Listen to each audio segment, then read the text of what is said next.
Mark Haps. Today, we're talking about strongman competitions.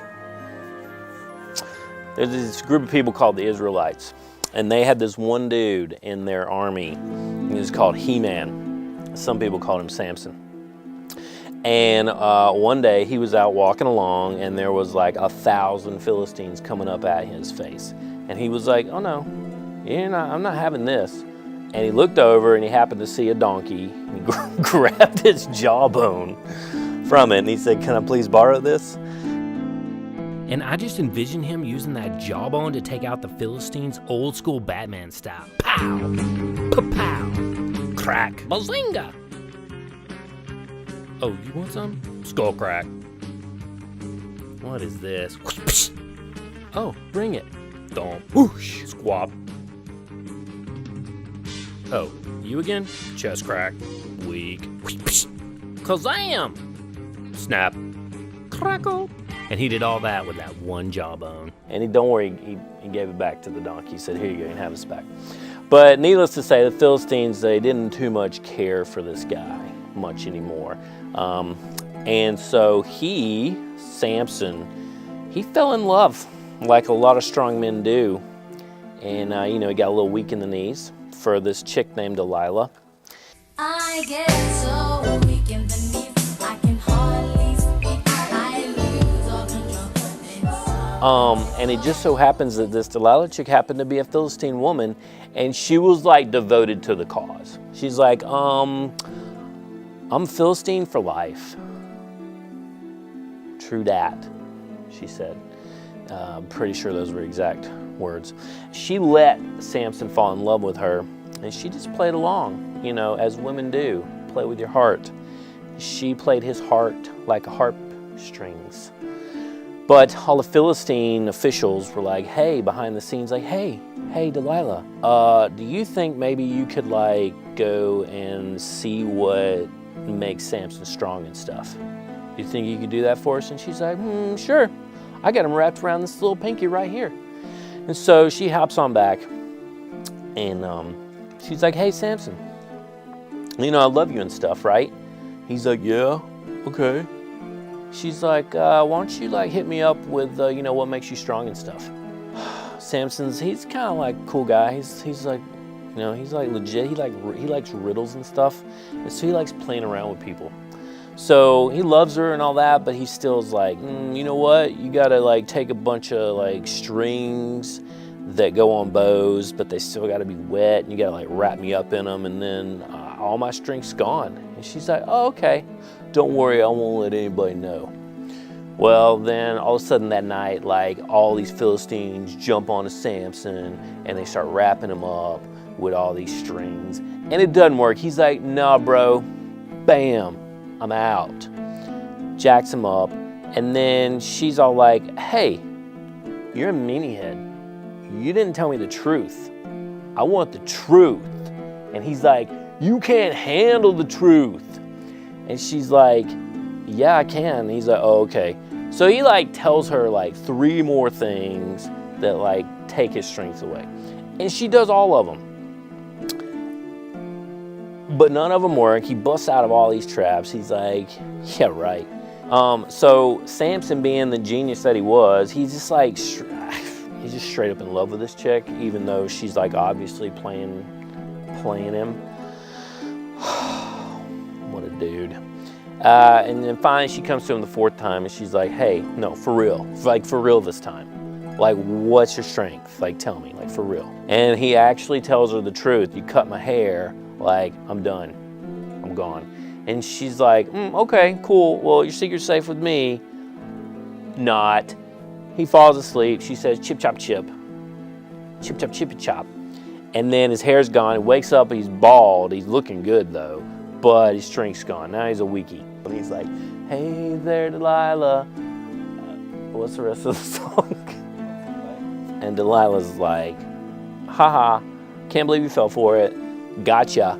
Clocks him in the jaw. He's like, owie, love hurts.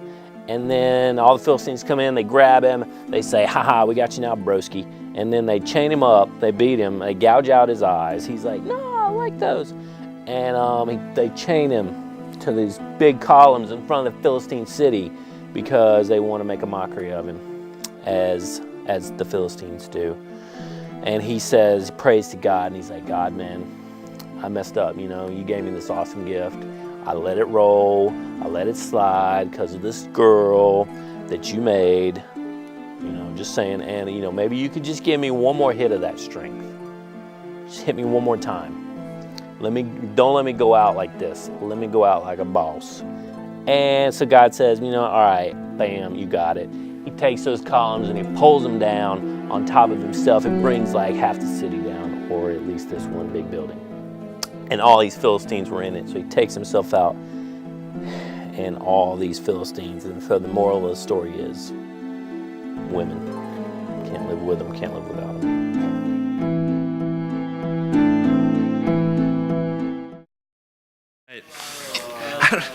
I don't even know why we teach after we show these. Sorry. So that is the last video that we have in this series. This is the last one. I know they are awesome, and believe me, we would teach that way every week if it didn't take up so much of our time. Believe me, there are people in this building that think we don't do anything but walk around in costumes. Because there have been several full days recently where I've just been wearing wigs and beards all day long. But our staff has put in a lot of time and effort into these videos. So if you see Casey and Thomas and Lee and Derek and all these different people that put in a lot of work, you should thank them if you enjoyed them. If you didn't enjoy them, then just don't say anything at all. But they are all up on YouTube, so if you want to show your friends, we would love that. So tonight we are looking at Samson's story. And it's an interesting story to teach. All of these, if I'm honest, have been quite difficult for me to wrap my mind around and decide, how the heck am I going to teach this? And how am I going to be more entertaining than those videos?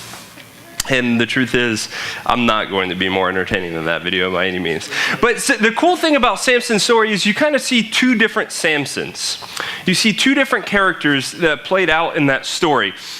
Kind of like you see two different, sometimes, do you ever feel like you're two different people at different times, right? You know, like, the what?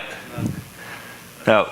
Like, I remember people in one of the first churches that I worked in, they realized they're like, oh, like Adam, like on this retreat, we saw angry Adam for the first time. And like they saw what that was like for me to get angry for the first time and realize that I'm not always just laid back. Like, Stephen, what is that like? Can we turn me down a little bit? And so you realize that sometimes people have different sides. Like, I remember one story when I'm thinking about the two different versions of me. I remember driving back from Camp Barnabas one time, and some of you all have heard this story before, but when I worked in Clarksville, we drove to Camp Barnabas, which Camp Barnabas is forever away, it feels like, and we were in this rickety old church van, and we were on our way back from an exhausting week at Camp Barnabas. I was so tired.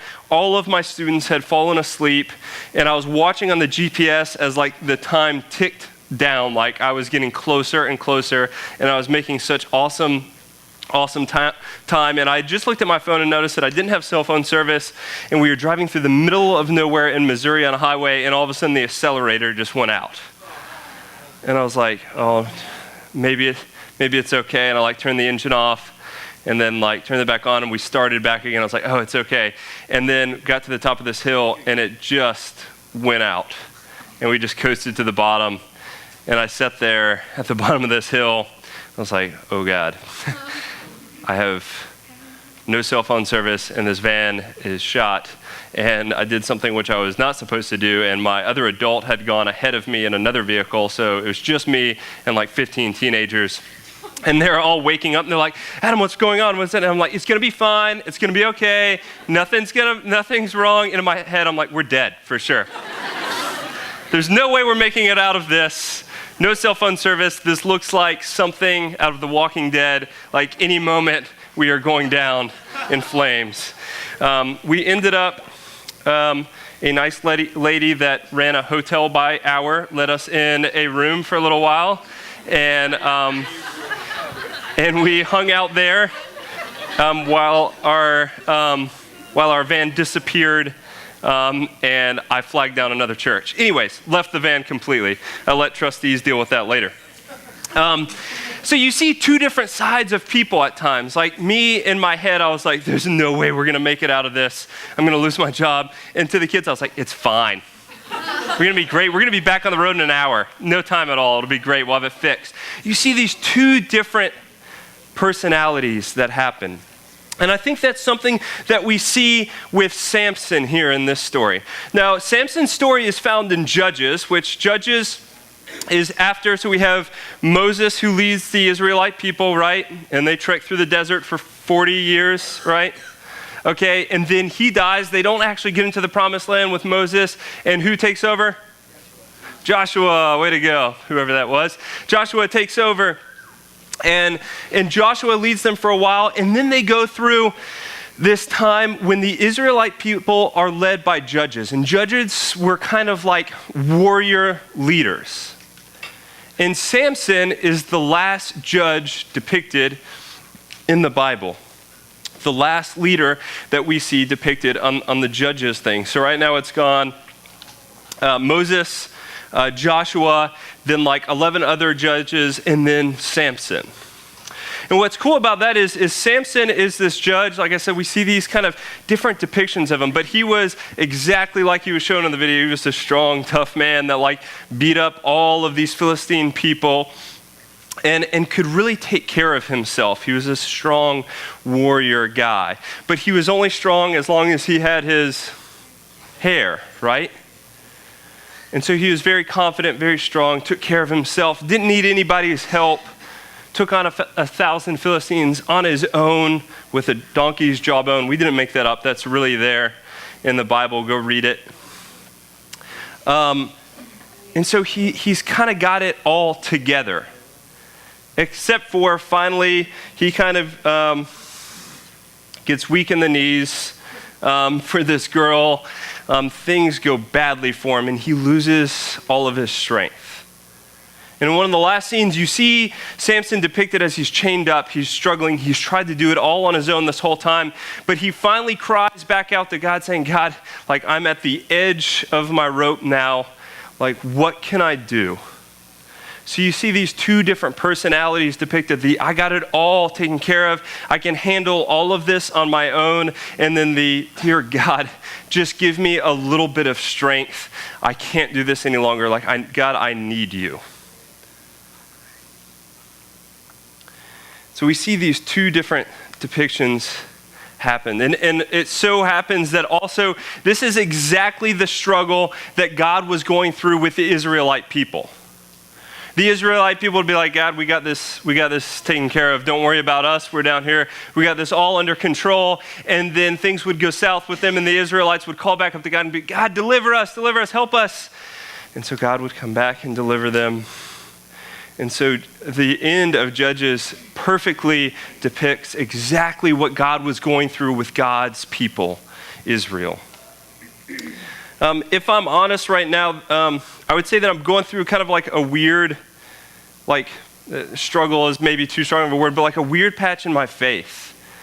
Where I've kind of been like struggling to get into routine with my faith and grow and advance and kind of comparing myself to earlier phases in my faith and really just kind of struggling with with where I am right now in my relationship with God and feeling like I could be deeper or in a better place. And anyone been in those places before? And so I've been kind of in that struggle recently, and this morning it's always awesome on Sunday mornings when we get to take communion. And as a pastor, it's awesome to be up front and do those pastor things, but also sometimes it's great to sit there and just be a spectator and just be somebody in the audience again and just be a worshiper. And so this morning, I went up and I spent some time praying, and it's one of the first times in a little while I can honestly say that I've just fallen to my knees and said, God, I got to work some stuff out with you. And so I started processing with God about some of the things that I'm just kind of struggling with and wondering about and needing God's help with. And so I started processing that through with God. And finally, I said the line in my head, and I just said, God, I just need to hear you right now, and I just need to listen. And I kind of stopped, in my mind, you stop. And I just stopped talking in my mind. I was like, that's exactly what it is that I needed to realize this morning. I just need to listen. I need to stop trying to handle this all on my own and figuring it out and wondering and running through scenarios in my head and doing all that processing, and just stop and listen and hear what it is that God has for me. Y'all ever been in a place in your life that you feel like you are doing so many things that it has been a while since you just sat down and took a deep breath? Yes, I see some people with their hands up. I wonder when it was the last time that you just stopped and listened to God. Just sat down and was like, God, what is it that you have for me? I'm just going to sit here and listen. I'm not going to talk or say a fancy prayer. God, I just want to listen. Because the truth is, I've been trying to do all of this on my own. And if I would just sit back and listen to your instruction, maybe you would help me through this a lot quicker. What I was saying a second ago is that I realized that I just needed to listen. And remember earlier in the story, like Samson just needed God. And I've said this before with you people, I think one of the hardest things for teenagers and really all of America as a whole to understand is the word need. Like, that is a difficult concept to understand. People, I've already eaten 4 pieces of pizza tonight. That is a reality. Like, that is why I look like I do. I've already eaten 4 pieces of pizza tonight. Like, I don't know what it is to need food. Because I'll walk back out of here and there'll still be like 15 pizzas, and that's on us for over-ordering. But we don't know as much what it is to need those things like they do in some areas of the world. So the concept of the word need is pretty hard to understand. But I think that sometimes God places us in a place in our lives where we come to understand that word a little bit better. This morning, as I was kneeling in the front of the sanctuary, I realized that, God, I just need you. I just need God. There's nothing else in the world that can fix this but you, God. As Samson is between 2 posts about to die, he said, God, I need you. I need that strength from you. There's no other way that I can do this. Young people, I wonder this evening what areas in your life it is that you need God. What areas it is that you have been just trying to do it on your own, that you feel like you have it all together, that you're like, I can do this, I got this, no worries. The truth is you need God in that area. You need God to be a source of strength for you. You need Jesus. This week, I encourage you to explore those areas of your life.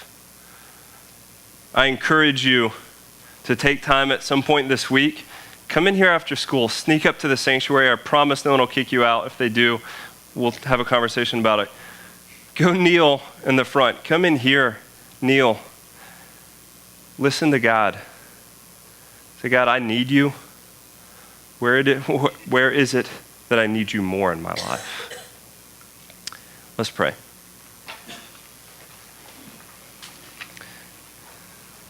Gracious and loving God, we give you thanks this evening. God, that even though sometimes we feel like we have it all together, that we can do it all on our own, we have enough strength, we have enough